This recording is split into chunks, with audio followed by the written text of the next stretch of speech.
자, 오늘 시편 65편 내용을 같이 살펴보도록 하겠습니다. 시편 65편.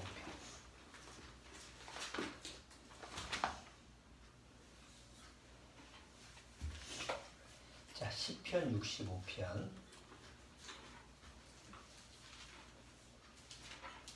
자, 다 시편 65편 펼치셨으면 1절서부터 끝절까지 천천히 같이 한번 읽어보겠습니다. 하나님이여, 찬송이 시온에서 주를 기다리오며 사람이 소원을 주께 이행하리이다. 기도를 들으시는 주여, 모든 육체가 주께 나아오리이다. 죄악이 나를 이겨 싸우니 우리의 죄가를 주께서 사하시리이다. 주께서 택하시고 가까이 오게 하사 주의 뜰에 거하게 하신 사람은 복이 있나이다. 우리가 주의 집 곧 주의 성전의 아름다움으로 만족하리이다. 우리 구원의 하나님이시여, 땅의 모든 끝과 먼 바다에 있는 자의 의지할 주께서 의를 쫓아 호미하신 일로 우리에게 응답하시리이다. 주는 주의 힘으로 산을 세우시며 권능으로 띠를 펴시며 바다의 희롱과 물결의 요동과 만민의 혼합까지 칭정하시나이다. 땅 끝에 거하는 자가 주의 징조를 두려워하나이다. 아침 되는 것과 저녁 되는 것을 즐거워하게 하시며 땅을 권고하사 물을 대어 심히 윤택케 하시며 하나님의 강에 물이 가득하게 하시고 이같이 땅을 예비하신 후에 저희에게 곡식을 주시나이다. 주께서 밖구랑에 물을 넉넉히 대사 그 이랑을 평평하게 하시며 또 단비로 부드럽게 하시고 그 싹에 복 주시나이다. 주의 은택으로 연사에 관 씌우시니 주의 길에는 기름이 떨어지며 들의 초장에도 떨어지니 작은 산들이 기쁨으로 띠를 띄었나이다. 초장에는 양떼가 입혔고 골짜기에는 곡식이 덮였으며 저희가 다 즐거이 외치고 또 노래하나이다. 자, 이 시편 65편 내용을 보면 상당히 그 하나님 앞에 그 풍요로운 축복을 받는 아주 부유한 게 아니라 부요함이라고 하는 어떤 그 하나님의 은혜를 누리는 이런 장면을 우리가 여기서 쭉 보게 됩니다. 이게 이제 뭐 다윗이 시인데 다윗이 어떤 환경에서 어떤 배경에서 기록이 된 것인지는 여기 나오질 않아요. 다만 아마 다윗이 그 하나님으로부터 그 주어지는 그 은혜라고 하는 것을 심령에 아주 만족하게 누리면서 그 하나님 앞에서 이렇게 하나님이 나를 축복하시는구나, 이렇게 부유하심으로 인도하시는구나 라는 것을 경험한 시라고 생각되집니다. 이렇게 이제 우리가 하나님과 나와의 관계 속에서 이런 신앙을, 또 이런 찬양을 드릴 수 있다면 참 축복이 아닐 수 없죠. 근데 여기 이제 시편 65편, 뭐 다른 시편도 마찬가지지만 이 처음과 끝이 분명합니다. 처음은 누구로 시작합니까? 처음. 여기 하나님이여, 그러니까 하나님으로부터 시작하지. 하나님이여. 끝은 뭘로 마무리짓습니까? 하나님께 찬송을 드리는 것으로 마무리하죠. 그러니까 하나님으로 시작해서 하나님으로 끝나죠. 이게 하나님 앞에서 축복받은 인생입니다. 하나님으로 시작해서 만약에 사람으로 끝나는 건 굉장히 불행한 거예요. 영으로 시작해서 육으로 끝나는 만큼 불행한 게 없어요. 아니, 육으로 시작해서 육으로 끝나는 것보다 더 불행한 게 성령으로 시작했다가 너희가 육으로 마치겠느냐. 갈라디아서에서 그러죠. 사도 바울이 너희가 성령으로 시작하였다가 육신으로 마치겠느냐. 이런 모습을 보면 굉장히 안타까워요. 성령으로 시작해서 하나님 앞에서 구원의 맛을 보고 구원의 중요성을 알면서도 마무리가 육의 마무리로 끝나는 것처럼 그렇게 불행한 게 어디 있어요. 그런 사람을 너무 많이 봐요. 여태껏. 그래서 처음 하나님으로 시작했으면 끝도 어떻게 시작해요? 하나님으로 끝내야 됩니다. 뭐 과정은 뭐 중간에 우리가 어떤 실수를 하고 어떤 뭐 곁길로 갔다 하더라도 하나님으로 시작했으면 하나님으로 끝나야 된다는 거죠. 요한계시록 1장. 요한계시록, 여기 손잡고 요한계시록 1장.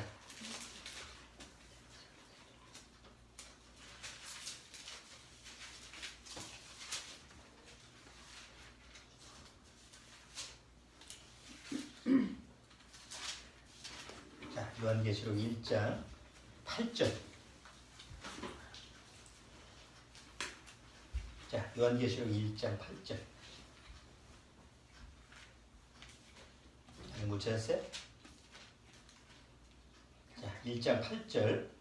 자, 거기 한번 크게 읽어줘봐요. 주 하나님이 가라사대 나는 알파와 오메가라 이제도 있고 전에도 있었고 장차 올 자와 전능한 자라 하시더라. 하나님이 스스로를 뭐라고 부르셨어요? 나는 알파와 오메가. 알파라고 하는 것은 바로 처음이죠. 오메가라는 단어는 알파벳에서 맨 끝이에요. 그러니까 나는 처음과 끝이에요. 그러니까 우리 인생이 하나님 앞에서 축복된 모습으로 산다라고 하는 것은 하나님으로 시작해서 하나님으로 끝나는 거예요. 다윗의 삶은 어떤 삶이었습니까? 우리가 다윗의 역사를 이렇게 쭉 보면 다윗의 삶은 굉장히 굴곡된 삶이죠. 어떤 면에서는 우리가 다윗이 그렇게 낯설지 않는 것은 우리의 삶하고 그렇게 별 차이가 없고요. 비록 왕이에요. 다윗은 왕이지만 실제로 다윗의 삶의 모습을 보면 하여튼 뭐 고난의 역사죠. 역경이에요. 가정 문제도 그렇고 또 자기 주변 환경도 그렇고 왕이라고 해가지고 뭐 맨날 풍요로움만 누리는 게 아니잖아요. 아들의 반역으로 인해서 도망을 가고 또 여러 가지 어떤 마음속에서의 어떤 고통을 매일 당하고 그러니까 하나님과의 관계 속에서도 문제가 되고. 자, 시편 65편 돌아와서 시편 65편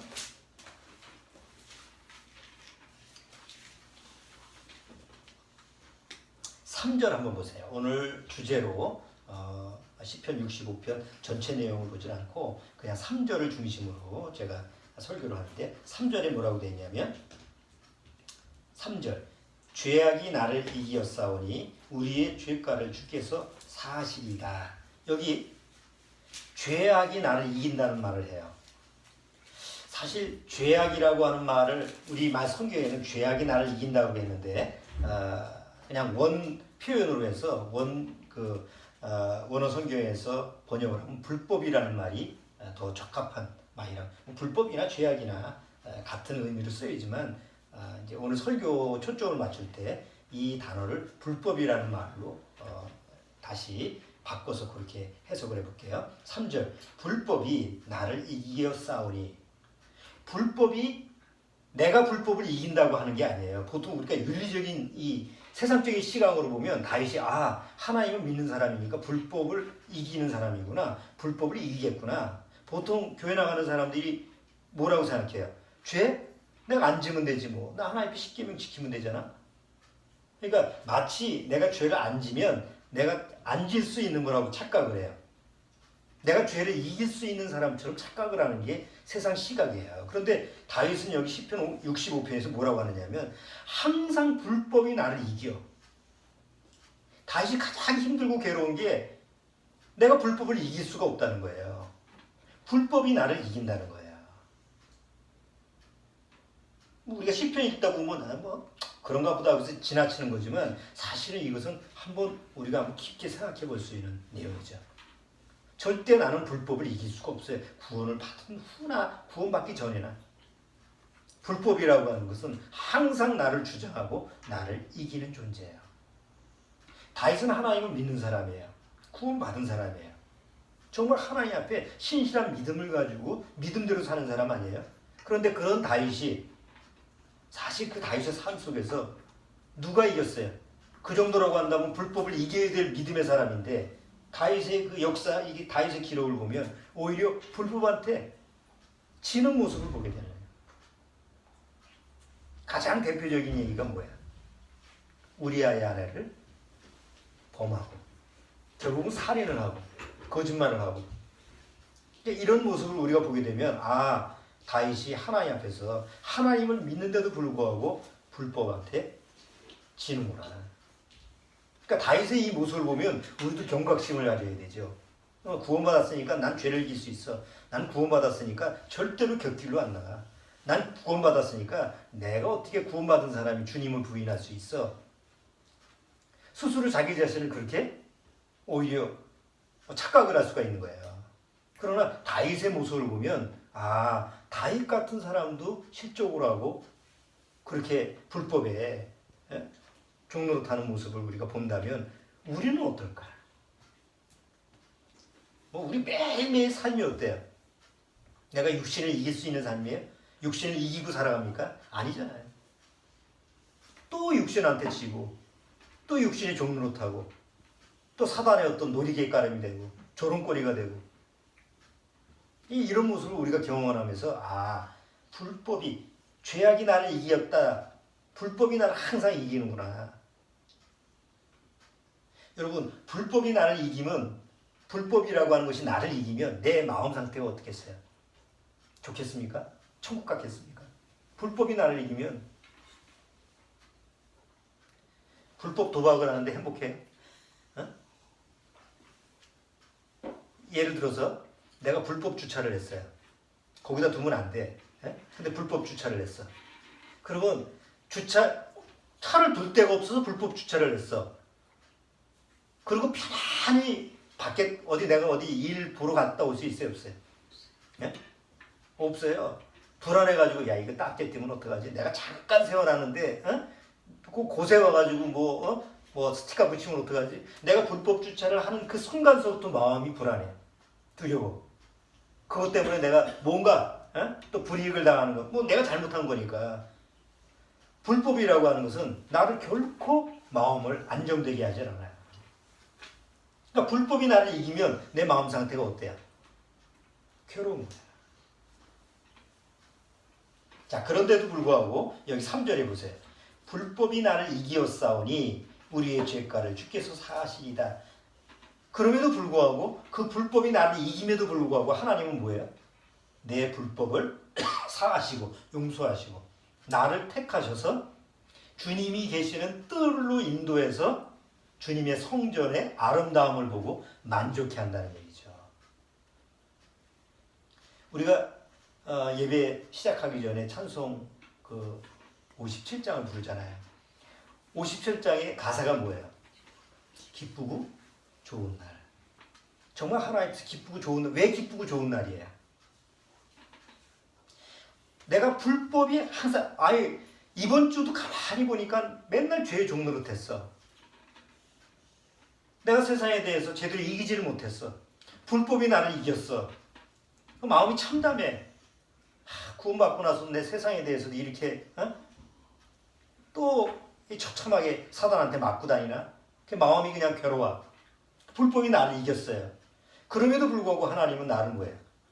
교회로 인도하시고 그리고 그 주님의 뜰에서 하나님의 영광, 하나님의 은혜, 하나님이 주신 사랑을 깨닫게 하면서 내 영혼에 그 주님의 아름다움을 보고 만족해 하시고 기쁘게 하신단 말이에요. 그게 하나님의 교회의 특성이에요. 그런데 마음에서 내가 불법을 이겨봐야지, 내가 죄를 이겨야지, 내가 하나님 없어도 난 스스로 잘할 수 있어, 이런 마음으로 교회를 오면 절대 행복하지 않습니다. 왜? 하나님이 택해서 하나님이 오게 해서 하나님의 자리에 앉아있는 게 아니거든. 자기 스스로 와서 앉아있는 거거든. 그러니까 자기 스스로 와서 앉아있으면 누가 하나님이에요? 자기가 하나님이야. 그런 상태의 마음 상태로 앉아있으면 하나님의 은혜가 거하게 돼요. 절대 그렇지 않습니다. 그러니까 교회 와도 행복하지 않는 거예요. 그런 마음이랑 또 올 필요도 없지. 여기 다윗이 주께서 택하시고 가까이 오게 하사. 내가 하나님 앞에 나가는 게 아니에요. 하나님이 나를 오게 해야지. 근데 사람들은, 보통 교회 나가는 사람들은 누가 하나님 앞에 나가려고 그래요? 자기가 나가려고 그래. 내가 하나님 앞에 나왔으니까 나한테 복 달라고 그래요. 하나님은 그러질 않아요. 내가 너를 택해서 너를 나한테 가까이 오게 해서 하나님이 내가 주고자 하는 은혜와 내가 주고자 하는 그 축복을 너한테 만끽하게 하겠다. 이게 구원받은 사람이 누리는 축복이에요. 그래서 정말 구원받았다고 한다면 억지로 교회 나오거나 의무적으로 나오거나 자기 목적을 뭔가 자기가 마음속에서 추구하고 추구하고자 하는 그런 욕심을 채우려고 교회 나오질 않지. 그런 모임이야말로 진짜 하나님이 역사하시는 교회가 되는 거예요. 우리 교회도 그런 모임으로 돼야 돼요. 그냥 가족끼리 모였다고 해서 그래 가족 모임이니까 같이 모여서 하나님이 절대 그렇게 허락하지 않아요. 만약 그런 마음 상태라고 한다면 오게 하질 않아요. 마음을 바꿔야 돼. 그건 목사가 교통정리하는 게 아니에요. 하나님이 정리하시는 거예요. 그래서 하나님이 살아계신 하나님. 자, 그럼 불법이란 무언가? 우리가 불법이 도대체 뭔데 불법이 나를 주장하냐라는 부분을 한번 생각해 보십시다. 불법은 무법이 아니죠. 우리가 무법천지할 때 무법은 뭐예요? 무법천지할 때 법이 없는 게 무법이죠. 그럼 불법은 뭐예요? 불법. 자, 여기는 차를 세워두면 안 됩니다. 그런데 차를 세웠어. 그럼 뭐예요? 무법이에요? 불법이에요? 불법입니다. 왜? 법이 있잖아. 여기는 차를 세우거나 두지 마세요. 표지판이 주정차 금지 다 써 있잖아. 근데 굳이 거기다가 두잖아. 주차장 금지에다 거기다 두면 딱지를 떼요, 안 떼요? 떼잖아. 왜? 법을 어겼으니까. 그러면 주정차 금지라고 써 있음에도 불구하고 거기다가 차를 대는 사람, 여기는 장애인만 차를 둬야 됩니다. 근데 굳이 거기서 차를 대는 사람들이 많아. 그럼 그 사람들은 마음이 뭐예요? 만약에 내가 그런 표지판이 붙였는데 거기다 댔다고 하면 그 법이 있음에도 불구하고 그 법을 무시하는 거죠. 법이 없는 게 아니에요. 법이 있는데 내가 그 법을 무시하는 거예요. 그래서 불법이라는 게 뭐냐면 쉽게 말하면 고삐 풀린 망아지요. 망아지가 있으면 고삐를 딱 채워놨어. 아무리 뛰고 싶어도 못 뛰어. 그런데 고삐가 풀리면 뭐예요? 그냥 고삐 풀린 망아지라고 우리 하나 얘기하잖아요. 그게 불법이라는 거예요. 한번 다윗의 예를 들어볼게요. 다윗 시대에는 뭐가 있었어요? 율법이 있었죠. 십계명이 있었습니다. 다윗은 그걸 알았을까요? 몰랐을까요? 다윗은 분명히 율법을 알고 십계명을 알았던 사람이고 또 지켰던 사람입니다. 그러나 그날 우리아의 아내가 목욕을 하는 그것을 보는 순간 다윗의 마음속에서는 율법이 엄연히 있고 십계명도 있었음에도 불구하고 다윗의 마음속에서는 없는 것처럼 여겼어요. 하나님도 없어요. 오직 보이는 건 뭐예요? 자기의 정욕, 자기 안목의 정욕. 그것밖에 안 보여요. 나머지는 생각이 안 나는 거예요. 율법이 있다는 것도 십계명이 있다는 것도. 그래가지고 누구냐? 자기 밑에서 지금 전쟁을 하고 있는 장수의 부인입니다. 그 정도로 하면 뭐예요? 아이고 다른 남의 아내를 갖다 탐내는 거 십계명에 걸리지. 가늠하지 말라고 했지. 이렇게 대번 연상이 돼야 되는 거 아니에요. 그런데 아무 생각도 안 나는 율법이 없는 이방인처럼 데려와. 그리고 남의 아내를, 그것도 자기 밑에서 충성스러운 부하의 아내를 취합니다. 세상 말은 뭐예요? 눈이 횟거다? 돌았지. 미치지 않고서는 그럴 수가 없는 거예요.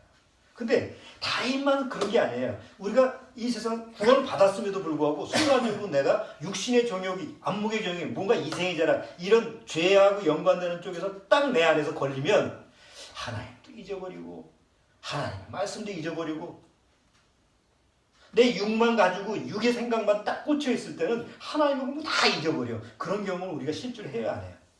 실주를 합니다. 그러니까 다윗하고 똑같은 거예요. 그런 모습을 똑같이 우리 안에 가지고 있는 거예요.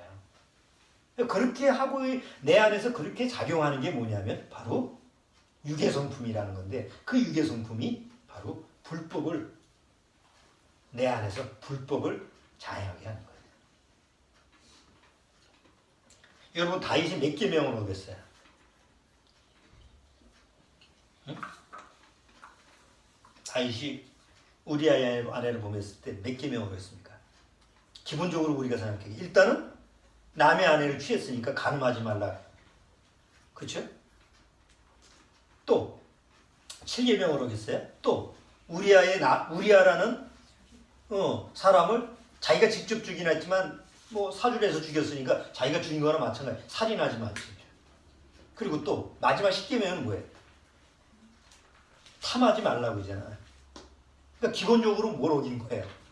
7계명, 6계명, 7계명, 10계명 이렇게 어긴잖아요. 근데 우리가 야고보서를 가보면 10계명 중에서 한 계명을 어겨도 뭐예요? 다 어긴 것이 되는 거죠.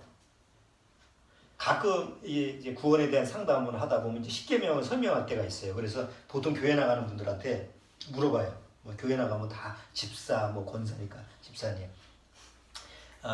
10계명 중에 몇 계명, 몇 개 정도 지키십니까? 그럼 막 손으로 꼽아요. 10계명 중에서 그렇지. 내가 살인한 적은 없어. 나는 하나님을 믿으니까 적어도 1계명은 지키는 거예요. 하나님 위에 나 외에 다른 신을 섬기지 말라고 하는데 나는 절대 하나님 외에 다른 신 안 섬겨. 1계명 지키는 거죠. 우상을 섬기지 말라. 옛날엔 점집도 가고 무당집도 갔지만 내가 크리스찬이 된 이후에는 절대 그런 거 안 해. 그러면 2계명도 지키는 거예요. 3계명 하나님의 이름을 망령되이 잊지 말라. 난 하나님을 욕한 적이 없어. 4계명 안식일을 그렇게 지켜. 나는 교회 다녀. 절대 빠지지 않고 교회를 다녀. 그러니까 적어도 4개는 지키는 거야. 그 다음에 이제 숫자가 늘어나요. 살인한 적 없어요. 간음한 적 없어요. 그 다음에 도둑질하지 말라라는 거는 좀 걸려. 뭐래도 지나가다가 주스면 그런 게 걸릴 수 있으니까. 그 다음에 거짓 증거하지 말라라고 하는 것도 거짓말을 안 할 수는 없으니까 걸려. 마지막 탐하지 말라라고 하는 탐심은 난 남의 것을 탐하지 않은 적이 없어요. 이런 말을 할 사람이 없잖아요. 그래도 몇 개를 지키는 거예요, 적어도. 교회 나가는 사람은 그렇게 숫자를 치면 그래도 6개, 7개는 지키더라고. 되게 거듭나지 못한 사람이 10계명에 관련된 얘기를 하면 그래도 내가 6개나 7개는 지키는데요. 그렇게 얘기를 하는 거예요. 여러분 6개나 7개를 진짜 지킬까요? 다윗은 지금 간음하지 말라, 살인하지 말라, 마지막 탐하지 말라라는 3계명만 어디 있을까요? 아니죠. 율법 전체를 지금 무시하고 어긴 것이 되는 거예요. 잘 보세요. 1계명 다윗이 만약에 1계명을 지켰더라면 그 죄를 범할 수 있어요, 없어요? 나 외에 다른 신을 섬기지 말라. 1계명만 다윗이 마음속에서 확실히 기억하고 있었다면 우리아의 아내를 취할 수 있어요, 없어요? 없습니다. 감히 하나님이 나를 지켜보고 계시는데 하나님이 계시는데 내가 이러면 안 되지. 왕인데 내 부하의 아내를 내가 이렇게 취할 수 없지. 상상할 수 없습니다. 근데 다윗의 마음속에서는 뭐가 없어진 거예요? 하나님이라는 존재가 마치 없는 것처럼 여겨지는 거예요. 자기 육의 감정밖에 안 나는 거예요. 육의 정욕밖에 생각 안 나요. 우상을 섬기지 말라. 다윗이 우상 섬긴 이유 없죠? 그러나 골로새서에 뭐라고 돼 있어요? 탐심이 곧 우상 숭배. 탐심이 곧 우상 숭배라고 한다면 이미 다윗은 2계명을 지키는 거예요, 어기는 거예요? 어기는 거지. 3계명 하나님의 이름을 하나님의 그 이름이라고 하는 것을 더럽히지 말라는 건 망령되이 일컫지 말라는 건데 여러분 한번 생각해 보세요. 다윗이 우리아의 아내를 취함으로 말미암아 누구의 이름을 더럽혔어요? 누구의 이름을 망신살을 주는 거예요? 다윗은 하나님을 믿는 사람 아니에요. 자기 행동 하나 때문에 자기가 믿는 하나님의 이름을 욕되게 할 수 있다는 거. 그런 생각도 못하는 거지. 안식일을 거룩히 지키라? 다윗은 뭘 가지고 마음의 힘을 얻으려고 그랬어요? 야, 내가 저 목욕하는 여인, 그 아름다운 여인을 취함으로써 내가 마음속에서 뭔가 좀 육신의 어떤 육신의 심. 그러니까 1계명서부터 계속 뭐예요? 다 어기게 되는 거예요. 살인하지. 부모를 공경하라는 것도 육신의 부모가 아니라 하나님 자기의 뭐예요? 친부모잖아. 자기를 낳은 영의 부모님 아니에요. 그 아버지를 생각했다고 한다면 하나님 아버지를 생각하셨다면 그렇게 나갈 수가 없는 거지. 그러니까 1계명서부터 10계명까지 모두 어기게 된 거예요. 그는 뭐예요? 다윗의 마음속에서 하나님이 하얗게 지워진 거예요. 구원받지 못하면요. 구원받은 사람과 구원받지 못한 사람의 차이점이 뭐냐면 어떤 문제가 딱 일어났을 때 구원받은 사람은 자동적으로 하나님이 보여줘야 돼요. 근데 구원받지 못한 기독교에는 평상시에 아무 문제가 없을 때는 하나님이 늘 기억해요. 그러나 어떤 문제가 딱 생기면 하나님이 싹 사라져버려요. 여기 다윗은 틀림없이 구원받은 사람이에요. 구원받은 사람에도 불구하고 여전히 어떤 육의 문제가 딱 일어났을 때 하나님이 싹 사라져. 그게 불법이라는 거지. 그러니까 다윗이 뭐라 해요? 불법이 내가 불법을 이기는 게 아니고 내가 크리스찬이고 내가 하나님을 믿는 사람이고 나는 정말 신앙이 있는 사람이기 때문에 나는 불법을 이길 수 있어. 이게 아니고 나는 하나님을 믿는 사람임에도 불구하고 불법이 나를 이기더란 말이에요. 그러니까 어느 만치 자기 자신이 미약하고 어느 만치 하나님 앞에서 나약한 존재예요. 구원을 받았음에도 그 불법을 이길 수 없는 존재가 나라. 그걸 알아야 돼. 대다수 기독교인들은 죄에 대해서 나는 이제 하나님 믿는 사람이니까 나는 크리스찬이니까 난 정말 하나님을 믿는 그런 신앙인이니까 난 이제 죄에 대해서 이길 수 있어. 그런 어떤 자부심을 가지고 마치 자기가 죄를 이기는 것처럼 이런 사람들이 많잖아요. 그걸 종교인이라고 해요. 자기가 스스로 죄를 이겨보려고 하는 사람. 죄를 안 지려고 노력하는 사람. 근데 오래가지 못해요. 다윗은 알아요. 내가 하나님을 믿고 구원받은 사람일지라도 불법이 나를 이긴다. 나는 죄 앞에서 난 절대 죄를 이길 수가 없는 존재다. 그렇게 나약한 존재다. 그러니까 죄를 질 수밖에 없는데 다행히 하나님이 나를 택하시고 가까이 오게 해서 늘 그 죄에 대한 문제를 하나님이 처리해 주시는 거예요. 항상 누구 앞에 나가야 되는 거예요? 하나님 앞에 나가야 돼요.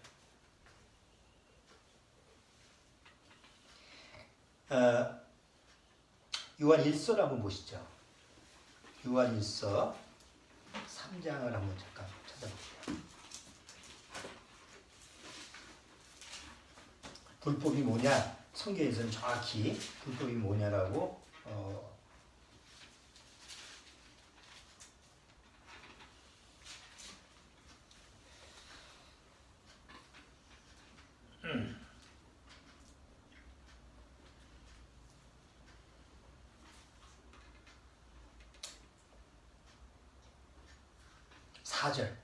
요한일서 3장 4절. 주원이가 한번 크게 읽어주세요. 죄를 짓는 자마다 불법을 행하느니 죄는 불법이라. 자, 불법이 뭐라고 그랬어요? 성경에서는 정확히 나오죠. 죄는 불법이라. 불법이 죄예요. 그러면 우리가 죄라는 단어는 영어로 sin이라고 그랬죠. 그 죄라는 단어가 그 의미가 뭐라고 그랬어요? 하나님이 어떤 관역이 있으면 화살을 쐈는데 그 관역의 정중앙에 맞추질 못하고 뭐예요? 관역을 빗나가는 게 죄라고 그랬죠. 여러분, 이제 성경에서 이제 죄라고 하는 이제 표현을 죄라는 단어를 가지고 여러 가지 단어를 쓰는데 하나님 앞에 불순종하는 죄를 쓸 때는 이제 트랜스그레이션이라고 하는 단어를 써요. 그래서 하나님의 말씀에 불순종하는 죄다. sin 하면은 근본적으로 하나님 앞에서 원죄, 우리가 많이 듣던 원죄, 근본적으로 우리는 죄인으로 태어난 그걸 이제 sin이라고. 그 때문에 나오는 죄, 시기, 살인, 분쟁, 투기, 이런 거를 sins라고 해요. 복수를 해서 sins라고 해요. 근데 또 다른 죄라고 하는 단어를 사용하는 단어가 있는데 iniquity라고 하는 단어를 써요. 이게 뭐냐면 불법이라는 단어예요. 그 단어를 쓸 때는 어떤 의미로 쓰냐면 왜곡된 거예요.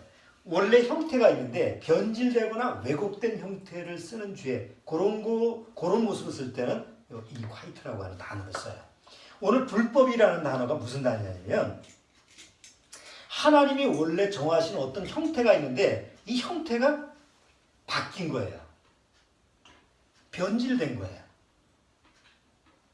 여기 65편, 시편 65편에 죄악이 나를 이겼사오니 불법이 나를 이겼는데 그 불법이 뭐냐? 하나님이 원래 정하신 법이 있는데 그 법이 이상하게 이게 뒤틀렸어. 모양은 비슷한데 이게 이상하게 이게 바뀌었어. 한번 예를 들어 볼게요. 마태복음 7장에 보면 예수님이 나더러 주여 주여 하는 자마다 다 아버지한테로 가는 게 아니라 아버지 뜻대로 행하는 자라야만이 아버지의 천국을 갈 수 있다. 얘기하면서 뒤에 뭐라고 해요? 주여요. 나더러 주여 주여 하면서 선자 노릇하고 나더러 주여 주여 하고 귀신 쫓아내고 나더러 주여 주여 하면서 많은 권능을 행하지 아니하였나이까 이렇게 얘기하죠. 많은 사람들이 다 주님의 이름 뭔가 하는 사람들이에요. 그런데 그 사람들을 보고 예수님이 뭐라고 그래요? 이 죄악을 행하는 자들아, 이 죄인들아 이렇게 얘기하고 이니콰이트라고 하는 불법을 행하는 자들아라는 단어를 써요. 왜 거기서 그 단어를 썼을까? 자 보세요. 어떤 사람은 주여 부르면서 선지자 노릇해요. 목사 노릇한다고. 종교 지도자를 하는 거예요. 목사도 되고 신부도 되고 다 그들은 뭐 하는 사람이에요? 하나님의 법에 따라 목회자가 되고 신부가 되고 뭔가 지도자가 돼서 하나님 말씀을 전하는 거죠. 외형적으로 봤을 때는 하나님 보시기에 그러니까 사람들 보기에는 외형적으로 어떤 모습이에요? 하나님의 진리를 쫓는 사람이에요. 그렇죠? 어떤 사람은 귀신을 쫓아내요. 주의 이름으로. 주님의 이름으로 하는 사람이네? 그러니까 주님 편에서 하나님 편에서 옳은 사람이구나. 어떤 사람은 많은 병자를 고치고 뭐 요새 안수해서 고치는 사람 많잖아요. 주의 이름으로 저렇게 은사 기적도 행하네. 다 주님의 이름으로 하네. 하나님의 법에 따라서 움직이네. 그런데 주님은 그들한테 뭐라고 그래요? 불법을 행하는 자들.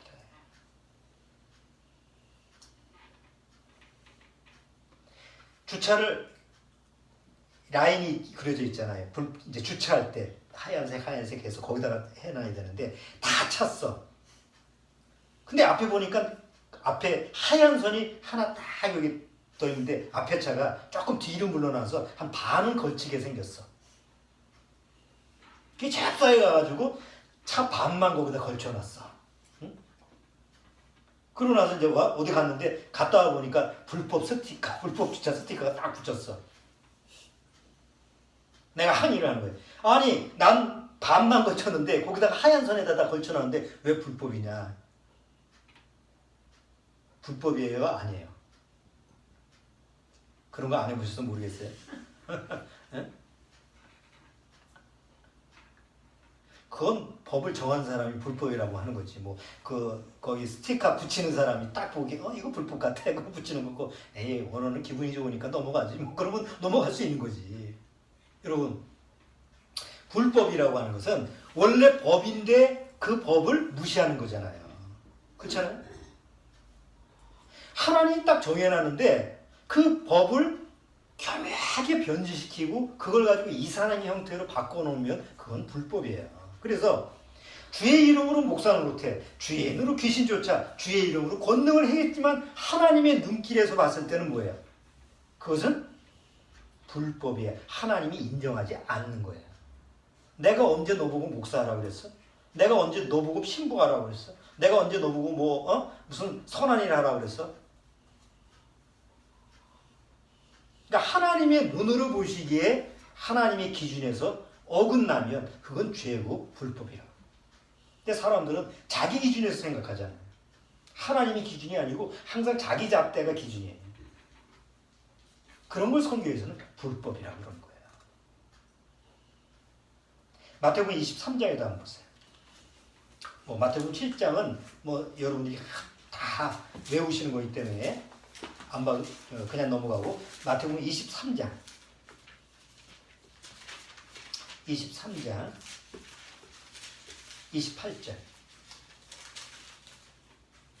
마태복음 23장 28절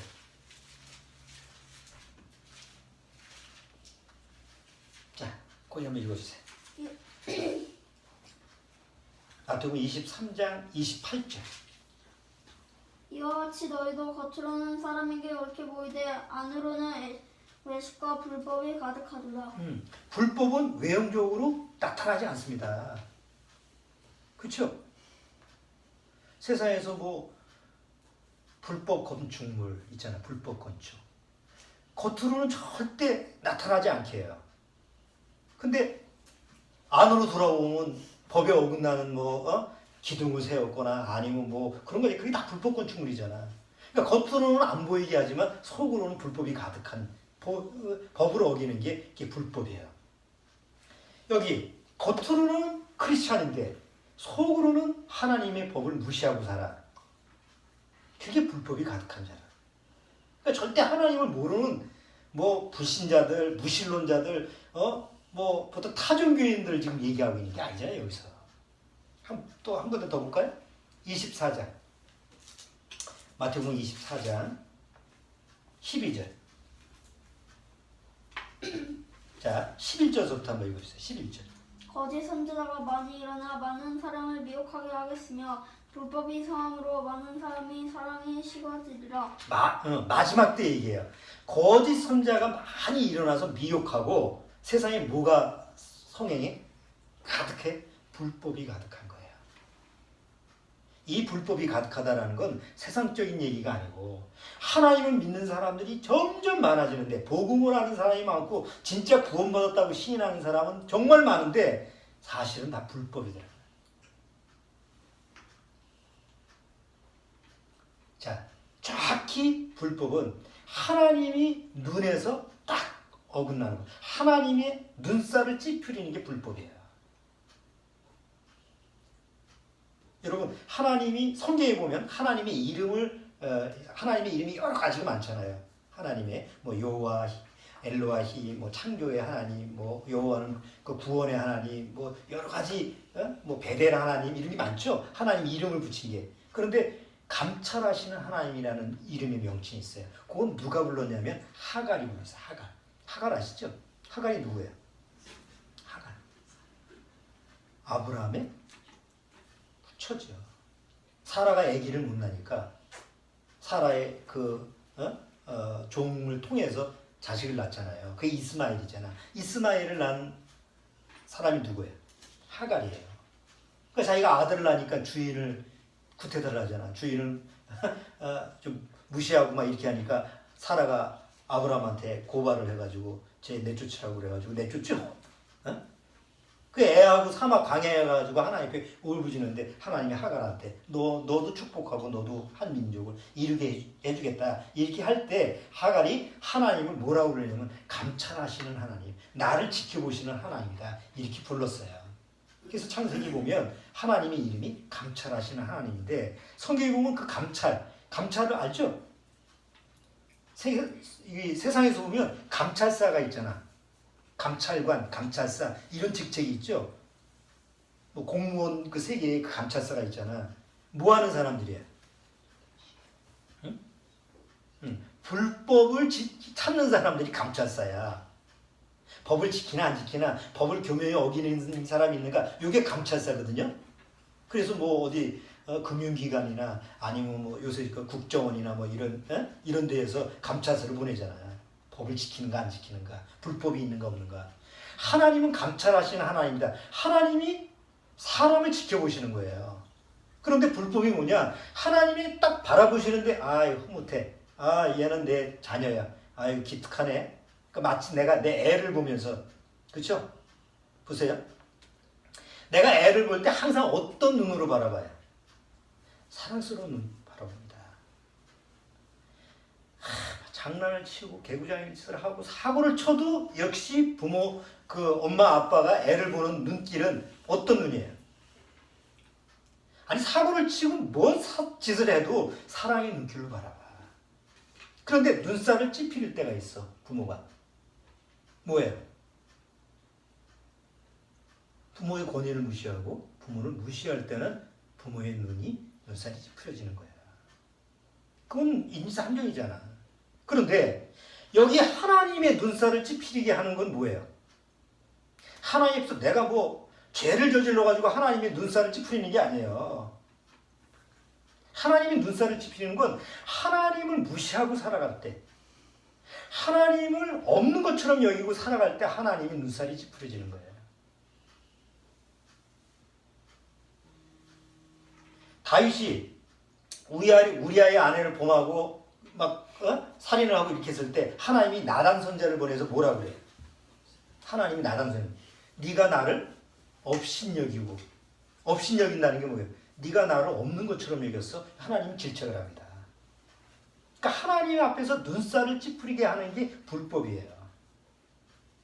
내가 구원받았다 하더라도 늘 하나님의 눈을 바라보면서 의식하고 내가 지금 걸어가고 있는 길이 하나님의 눈살을 좀 찌푸리는가? 그렇게 하는 모습인가? 그러면 내가 지금 불법을 행하는 거예요.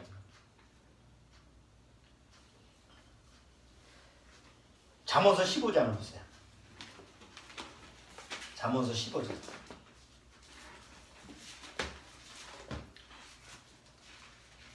자, 잠언서 15장 3절.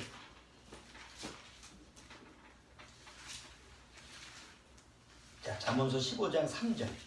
찾았어요? 찾았으면 읽으세요. 여호와의 눈은 어디서든지 악인과 선인을 감찰하시느니라. 자, 여호와의 눈은 어디서든지 뭐해? 구원받은 사람만 감찰하는 게 아니고 악인과 선인을 감찰하시. 구원받은 사람은 보는 게 아니야. 구원받지 못한 선은도 하나님의 눈길에서 눈살을 찌푸린다. 또 욥기 28장.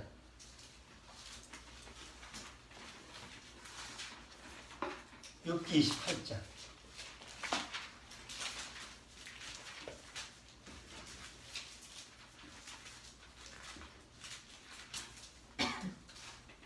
자, 욥기 28장 24절 읽어주세요. 이는 그가 땅끝까지 감찰하시며 온천하를 두루보시며 바람의 경종을 정하시며 물이 되어 그 분량을 전하시며. 됐어요. 여기 뭐라고 그랬어요? 땅끝까지 감찰하신다. 시편 32편. 시편 32편.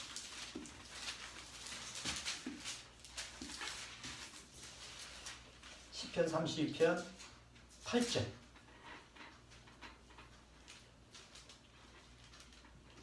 자, 시편 30편 8절도 크게 한번 읽습니다.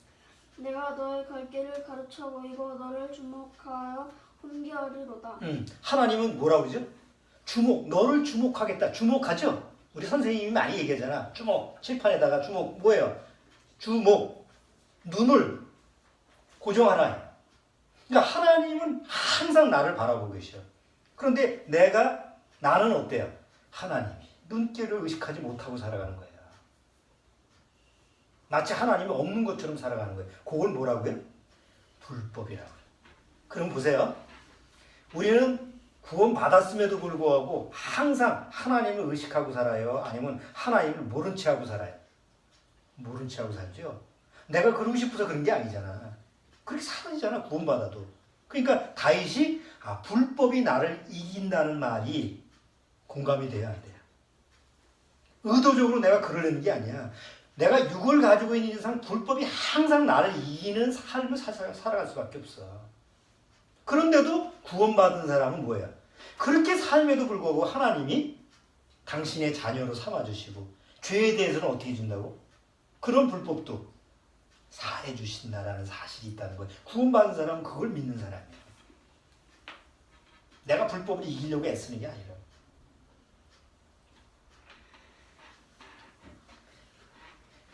이 세상은 불법의 세상이죠. 이번 주에 창원에서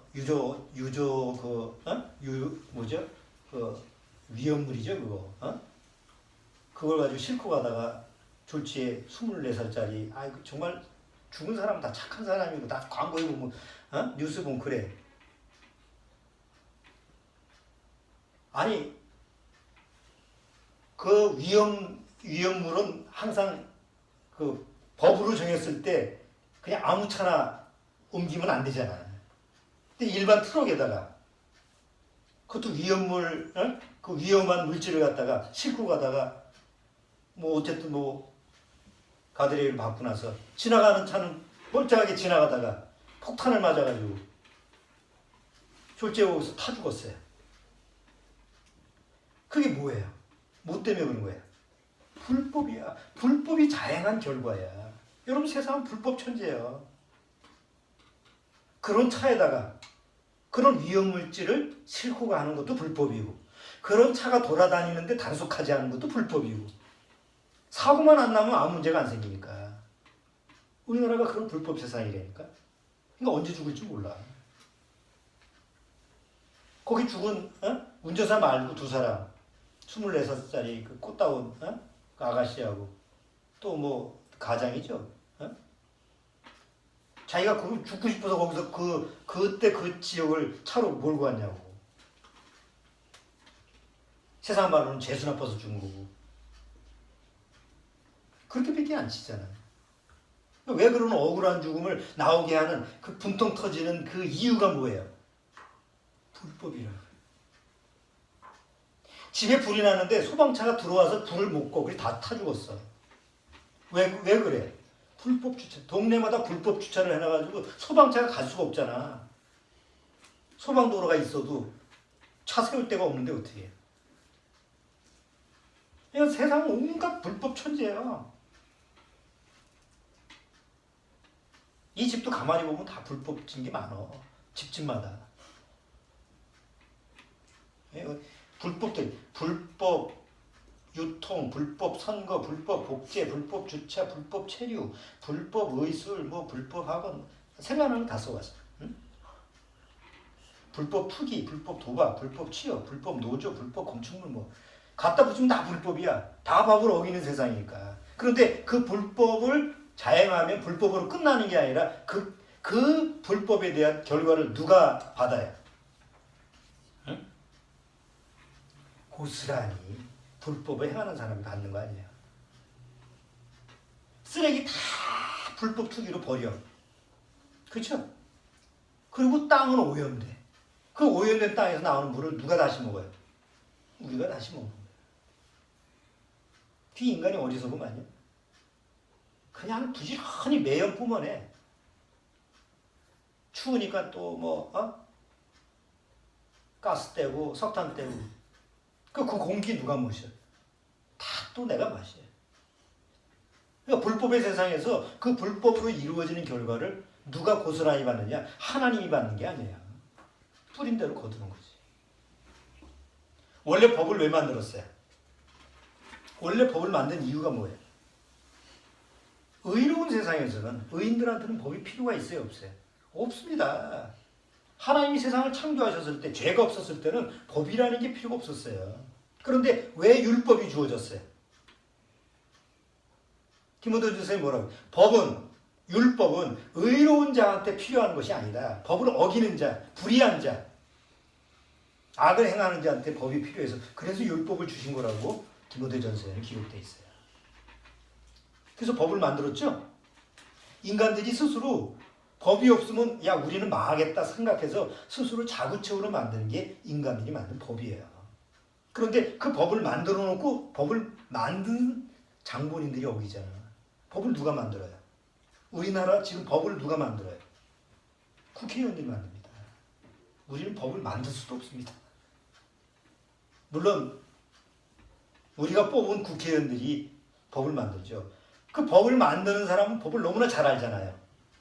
그리고 법을 이용하는 것까지 잘 아는 사람들이죠. 그래서 법을 만들어 놓고 정작 누가 어겨요? 법을 만든 자기네들이 어겨. 그리고 법을 만들어 놓고 뭔가 그 법을 어기는 사람은 한정돼 있어. 세상에서. 그러니까 억울한 사람 천지야. 세상은. 불법을 하면서도 권력이 있고 법 위에 있는 사람은 아무 해를 입지 않고 법 아래에서 종노릇하는 사람은 뭐 조금만 훔쳐도 잡혀들어가. 그게 우리가 사는 세상이에요. 그러나 세상은 그렇다 쳐도 하나님 앞에서 법은 뭐예요? 하나님이 법이잖아요. 그런데 하나님의 그 법에서 내가 하나님의 눈길을 벗어나면 나는 불법을 행하는 자가 됩니다. 왜 묻지마 살인을 하죠? 왜 묻지마 살인을 해요? 자기가 심판자이기 때문에 그래요. 저 길을 지나가는데 나는 너무 불행해. 아내는 도망갔고 뭐 자식도 없어져 버리고 자기 혼자 이제 뭐 혼자 나와서 불황자가 됐어. 길이 지나가는데 2층 집에서 막 하하대고 한 가족이 깔깔대고 하하대고 막 텔레비전 보고 재밌게 웃어. 나는 불행한데 저것들은 행복해. 그래서 오늘 다 죽였어. 그렇죠? 지어낸 얘기가 아니라 실제로 지금 있었던 얘기잖아. 왜? 자기가 스스로 하나님인 거야. 나는 이렇게 불행한데 저것들은 행복해야 돼? 그럴 수 없지. 같이 불행해야지. 그래서 죽이는 거야. 근본 마음 바탕은 뭐냐? 자기가 하나님이 돼서 그런 거 아니에요. 그렇죠?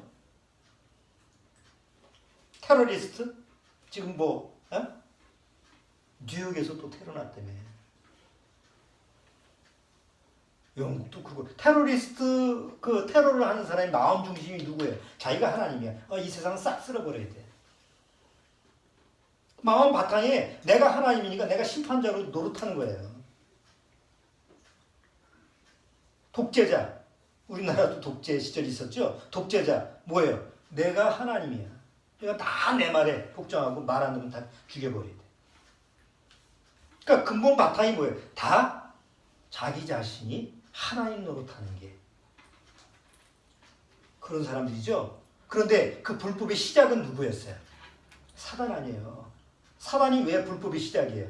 자기가 하나님 자리를 넘보고 내가 하나님이 할 거야 하고 와서 쫓겨난 자가 사단 아니에요.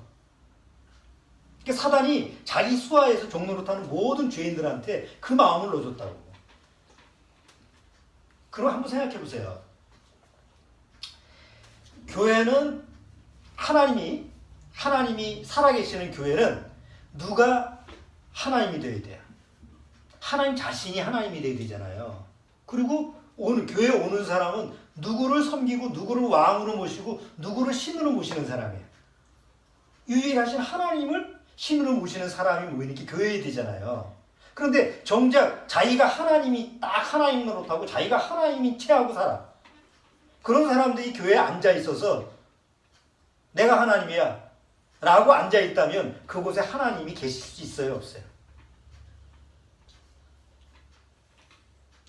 교회에 하나님도 계시고 각자 거기 앉아 있는 사람 다 하나님 노릇하고 어디 세상에 그런 교회가 어디 있어요?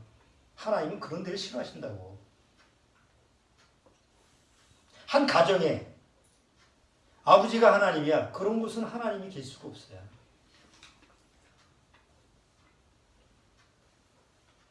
하나님이 정말 유일한 신이고 하나님이 왕이시고 하나님이 주인인 그 장소에만이 하나님이 계신 곳이지. 나도 하나님처럼 될 수 있어 라는 사단의 마음을 품고 내가 하나님이야. 내가 곧 하나님이야. 내 말에 따라야 돼. 만약 그런 마음 상태를 가지고 있다면 그곳에는 하나님이 계실 수가 없어요. 그곳이 사단의 장소거든.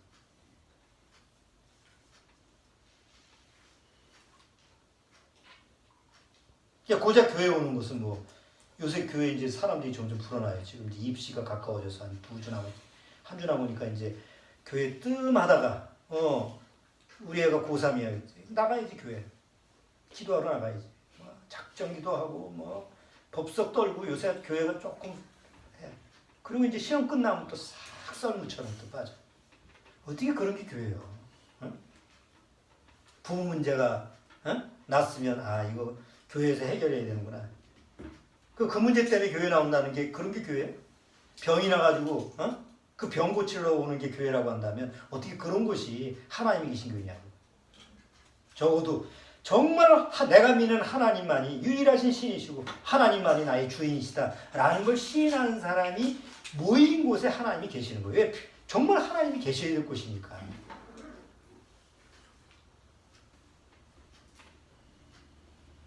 로마서 6장을 보세요.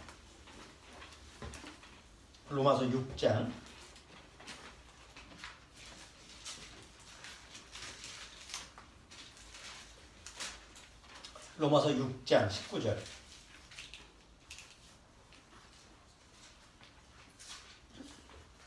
자, 로마서 6장 19절 한번 크게 읽어주세요.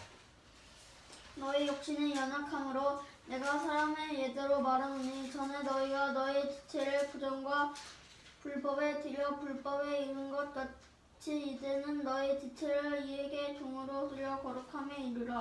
자, 너희 지체를 전에는 구원받기 전에는 자기가 주인 노릇할 때는 자기가 하나님 노릇할 때는 어디에 이르렀다고? 너희 지체를 너희 몸을 부정과 불법에 내줘서 어디에 이르렀어요? 불법에 종노릇 하나였다. 불법에 이르렀지만 이게 거듭나지 못한 사람의 삶, 다 불법에 종노릇 하는 거예요. 하나님 믿는 척해도 교회를 열심히 나와서 뭐 목사가 됐든 뭐가 됐든 사실 그 마음에는 불법이 가득한 거예요. 불법이 가득한 마음 상태에서 교회 나오면 안 돼. 그래서 하나님은 그 마음이 벗겨지지 않으면 스스로 못 나오게 하는. 무서운 일이에요, 이게. 본인 자신은 몰라도 내가 교회 나오고 싶으면 나오고 싶고 안 나오면 안 나오는 거지 이렇게 생각을 하죠. 하나님이 함께 하시는 하나님이 살아계시는 교회는 내가 나오고 싶다고 해서 나오고 안 나오고 싶다 안 나오는 게 아니에요. 너는 내가 있는 곳에 합당치 않아. 넌 오지 마. 그건 못 오는 거야. 그리고 억지로 오게 해서도 안 되고 마음 자세가 바뀌지 않고서는 오히려 교회를 하나님이 계신 교회를 더럽히는 것밖에 안 돼. 가족일지라도 마찬가지. 부모일지라도 마찬가지.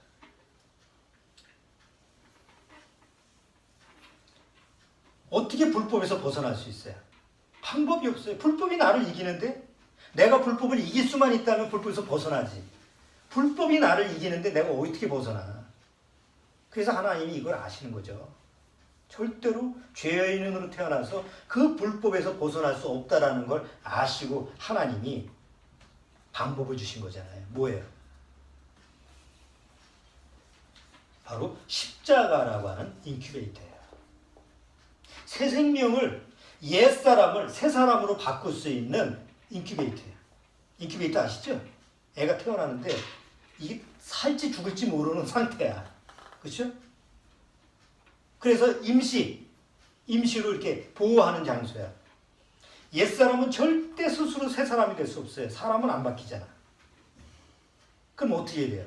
옛사람이 새 사람으로 바뀔 수 있는 것은 옛사람을 완전히 죽여놓고 그 죽인 상태에서 하나님이 방법으로 새 사람으로 새롭게 옛사람을 바꿔서 새 사람을 만들어주는 게 아니에요. 옛사람을 완전히 처리해주고 거기서 새 사람을 만들어주는 거라고. 그게 십자가라는 인큐베이터예요. 어느 날 내가 구원받았다라는 건 뭐예요? 하나님이 아들의 모양으로 이 세상에 오셔서 십자가에 죽으실 때 나도 그 인큐베이터에 같이 들어가서 십자가에서 같이 죽게 하는 거예요. 그리고 옛사람은 죽이고 옛사람을 죽여야지 더 이상 불법의 종로로도 안 하니까. 불법이 그를 주장할 수 없으니까 그 옛사람을 완전히 십자가에서 아들과 함께 죽게 하고 그리고 다시 아들과 함께 어떻게 했어요? 살리셔서 새 사람으로 바꿔줘.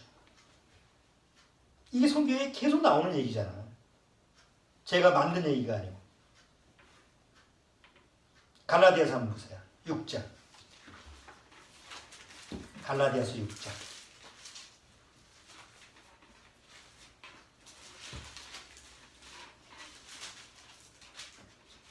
갈라디아서 6장 24절. 6장 5장이죠. 5장 24절. 자, 5장 24절 제가 읽어볼게요. 여기 대상이 누군가 잘 보세요. 누구나 크리스찬이 이렇게 안 써 있어요. 24절. 그리스도 예수의 사람들은. 교회 나가는 사람들은 아니에요. 성당 나가는 사람들 아닙니다. 나 기독교인이요 라고 말하는 사람 아닙니다. 그리스도 예수의 사람들은. 정말 크리스찬은 육체와 함께 그 정과 욕심을 십자가에 어떻게 했다고요? 못 박았느니라. 못 박을 거다가 아니라 못 박았느니라. 과거 완료형이야. 이미 끝났어. 못 박았어. 죽었어. 그래서 옛사람은 죽은 거예요. 그 다음에 어떻게 돼요? 하나님이 예수 그리스도 안에서 새 사람으로 만들어준 거예요. 사도 바울은 고린도 전서에 뭐예요? 보라, 옛 것은 지나가고 새 것이 되었도다. 디도서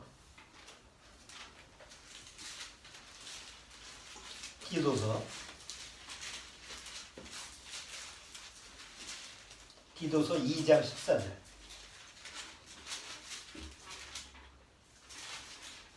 디도서 2장 14절. 자, 2장 14절. 거기 읽어주세요. 그가 우리를 대신하여 자신을 주시면 모든 불법에서 우리를 구속하시고 우리를 깨끗하게 하사 선한 일에 열심하는 친백성이 되게 하려 하심이니라. 자, 15절, 14절. 그가 우리를 대신하여 자신을 주심은, 십자가에서 자신을 대신 주심은 이유가 뭐예요? 모든 불법에서 우리를 구속, 값주고 산다는 거죠. 구속으로. 히브리서 10장. 히브리서 10장 9절.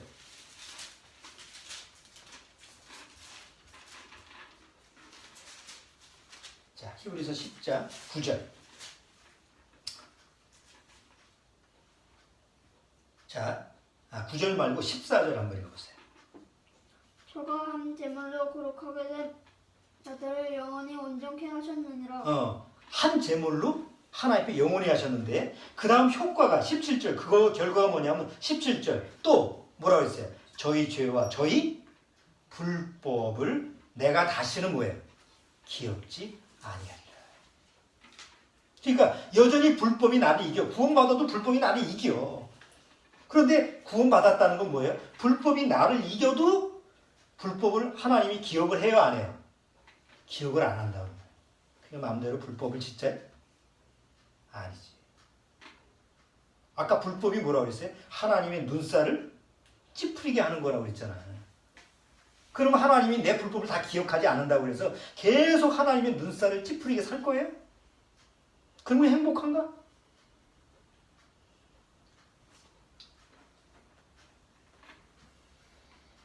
하나님이 나를 보실 때 행복하고 기쁘고 정말 그래 내가 널 택하기 잘했다. 너하고 사랑을 나누길 잘했다. 이런 마음으로 나를 이렇게 바라보시고 나도 그 눈길을 바라보고 그 행복하게 누려야지. 하나님이 나를 째려보고 나도 하나님을 째려보고 어떻게 하겠다는 거예요? 에? 눈싸움 하면 내가 지나? 이기나? 하나님이 그런 싸움을 원하지 않는 거예요. 대다수 구원받았다고 하면서도 하나님이 눈살을 찌푸리는 그런 불법으로 그냥 끝까지 고집하고 살아간다면 결코 행복할 수가 없어요. 결말이 좋을 수가 없잖아요. 차라리 하나님 앞에 그냥 하나님 나는 내 모습이 이미 이대로니까 찬송가대로 그냥 그대로 받아주옵소서. 이렇게 시인하고 회개하고 하나님께 맡기는 자세가 되게 돼요. 자, 이제 마무리하겠습니다. 다윗이 불법이 나를 이기오니 그렇지만 하나님이 내 불법을 사하시고 나를 주의 뜰로 인도하시고 주의 성전의 아름다움을 보면서 만족케 하셨다라는 그 구원받은 사람한테는요, 미래가 이제 불법이라는 것이 더 이상 나를 장악하지 못해요. 성경에는 불법의 사람이 어느 날 나타난다고 그래요. 여러분, 불법의 신이 아닙니다. 불법의 어떤 우상이 아닙니다. 불법의 사람입니다. 근데 왜 불법이에요? 왜 불법의 사람이라고 그랬을까? 이유가 데살로니가 후서 2장에 나와요. 데살로니가 후서 2장.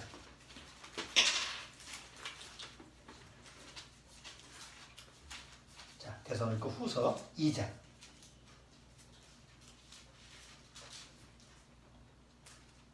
자, 2장 3절. 데살로니가 후서 2장 3절. 제가 시간이 없어서 바로 제가 읽고 설명을 할게요. 누가 아무렇게 하여도 너희가 미혹하지 말라. 먼저 배도하는 일이 있고 저 불법의 사람 곧 멸망의 아들이 나타나기 전에는 이르지 아니하리니. 이 불법의 사람이라고 나와요. 불법의 사람이에요. 왜 불법의 사람이냐? 4절. 저는 대적하는 자 범사에 일컫는 하나님이나 뭐라 그래? 자기 자신을 뭐라 그래? 나는 하나입니다. 사람이. 그래서 불법의 사람이라는 거예요. 여러분 사람이 신이 될 수 있어요, 없어요? 없잖아. 그런데 어떤 그 당시 이제 종교적인 인물이 나타날 거예요. 그게 적그리스도죠. 틀림없이 사람인데 자기를 나는 하나님이다라고 칭하면서 누구든지 나를 섬기지 않고 나를 하나님이라고 인정하지 않으면 다 죽이는 시대가 오는 거예요. 그게 적그리스도가 오는 시대예요. 자, 다시 읽어볼게요. 4절. 저는 대적하는 자라 범사에 일컫는 하나님이나 숭배함을 받는 자 위에 뛰어나 자존하여 하나님 성전에 앉아 자기를 보여 하나님이라 하느니라. 그런데 이때 이는 어떤 존재가 나타나냐면 각 기사와 이적, 사람들이 현혹할 수 있는, 미혹할 수 있는 이런 존재, 능력의 존재로 나타나는 거예요. 그러면 그 불법의 사람한테 종로로 하지 않아요. 그 불법의 사람한테 나는 당신 말 안 들어. 이럴 상황이 아니라는 거예요. 그 당시 그때는. 그럼 그 전에는 어떻게 돼요? 여기 보세요. 뒤에. 그런 적그리스도가 통치자가 나타나기 전에 어떤 일이 벌어지냐. 6절. 저로 하여금 저희 때에 나타나게 하려 막는 것을 지금도 너희가 하나니 불법의 비밀이 이미 활동하였으나 지금 막는 자가 있어. 그 중에서 옮길 때까지 하리라. 뭘 옮겨? 지상에 구원받은 사람, 정말 하나님을 섬기는 크리스찬을 옮길 때까지, 성령이 옮길 때까지 불법의 비밀이 잠시, 아직 불법의 사람이 아직 나타나지 않는 거예요. 근데 어느 날 구원받은 성도들을 다 세상에서 성령님이 데려가시면 세상에는 성령이 없어요. 구원받을 기회가 없는 거예요. 구원받고 싶어도 구원받을 어떤 기회가 주어지지 않는 시대가 와요. 왜? 세상에는 더 이상 구원의 역사가 없는 때니까. 그런데 아직은 뭐예요? 불법의 비밀을 막는 자가 있어. 성령이 이 세상에 계셔서 아직은 불법의 사람이 나타나기 않는 거예요. 지금 우리는 그 시대에 살고 있습니다. 불법의 사람이 이제 나타나는 그 즈음에 성령이 아직도 구원의 기회를 사람들한테 주는 이 시대에 살고 있습니다. 먼저 구원받은 사람은 정말 다행스럽고 이제 아직도 구원받아야 될 사람을 찾는 게 우리의 목적이죠. 더구나 제가 늘 얘기하지만 우리같이 가족들이 모이는 교회에서 적어도 가족만큼은 다 하나님 나라에 같이 가야 되지 않겠냐 이게. 낙오자가 없이. 그러기 위해서 필요한 게 뭐예요? 하나님을 주목하시는 하나님의 눈길에 바로 서 있어요. 하나님의 눈살을 찌푸리게 하지 말고 하나님의 눈살을 찌푸리는 불법 쪽에 종로로 타지 말고 하나님의 눈길에서 정말 그 사랑의 눈길을 받으면서 하나님과 그 사랑의 눈맞춤을 하면서 신앙생활을 하시라. 그거 말고는 살 길이 없어요. 자, 시편 이제 돌아오겠습니다.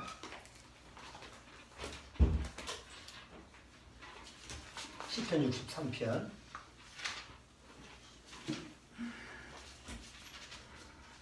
시편 65편. 자, 이제 시편 65편 여기 다시 한번 볼게요. 1절서부터 천천히 한번 읽어볼 테요. 하나님이여 찬송이 시온에서 주를 기다리오며 사람이 서원을 주께 이행하리이다. 기도를 들으시는 주여 모든 육체가 주께 나아오리다. 불법이 나를 이기어 싸우나 우리의 죄가를 주께서 사하시이다. 주께서 택하시고 가까이 오게 하사 주의 뜰에 거하게 하신 사람은 복이 있나이다. 누가 복이 있다고?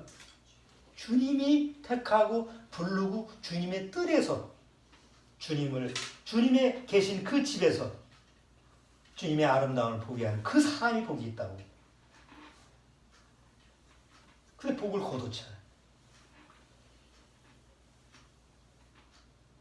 내가 하나님 노릇하려고 그러면 이게 안 보여요.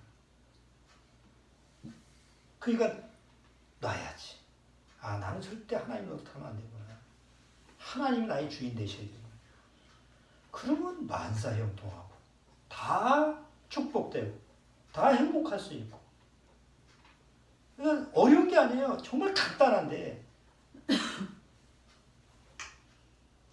그 간단한 것을 적용하지 못하는 거예요. 4절. 주께서 택하시고 가까이 오게 하사 주의 뜰에 거하게 하신 사람은 복이 있나이다. 우리가 그다음 뭐예요? 주의 집, 곧 주의 성전의 아름다움으로 뭐 한다고요? 만족하리이다. 내 눈이 하나님한테만 고정되어야지 만족할 수 있어요. 세상 것으로 보면 절대 만족할 수 없어요. 만족이 안 되잖아. 자식이 나를 만족시킬 건가? 절대 그렇지 않습니다. 부모가 나를 만족시킬 건가? 세상 물질이, 내 직장이, 돈이, 명예가 안 그렇다는 거 우리가 알잖아. 오직 하나님만이 나를 만족시킬 수 있다는 거. 그냥 지식적으로만 알지 말고 한번 실제적으로 하나님과 나와의 관계 속에서 정말 그 가치를 제대로 한번 여러분 마음속에서 묵상을 해보시기 바랍니다. 시편 65편 다시 한번 읽어보시면서 정말 여전히 불법은 나를 이기지만 하나님이 그 불법을 사하시고 주님의 뜰로 인도하셔서 나로 하여금 정말 만족하게 하시는 그 하나님의 은혜를 꼭 누리시기 바랍니다. 기도하겠습니다. 주님 감사합니다. 정말 우리가 구원받고 하나님의 은혜를 받았다면 늘 하나님의 눈길에서 벗어나지 않고 하나님과 눈맞춤을 하면서 늘 사랑의 교제를 나눌 수 있도록 주님께서 인도하시고 또 그 사랑을 허락해 주옵소서. 모임에 빠진 그 심령들의 마음속에서도 여전히 불법의 종로로 타는 그런 모습을 취하지 말고 하나님께서 나의 주인이 되셔서 불법을 사하시고 하나님의 뜰로 인도해서 하나님과 그 궁전에서 사귐으로 말미암아 얻어지는 그 영광스러움을 누리게 하옵소서. 예수님 이름으로 기도하옵나이다.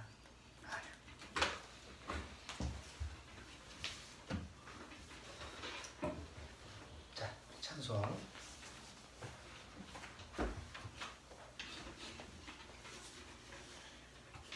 자, 78장.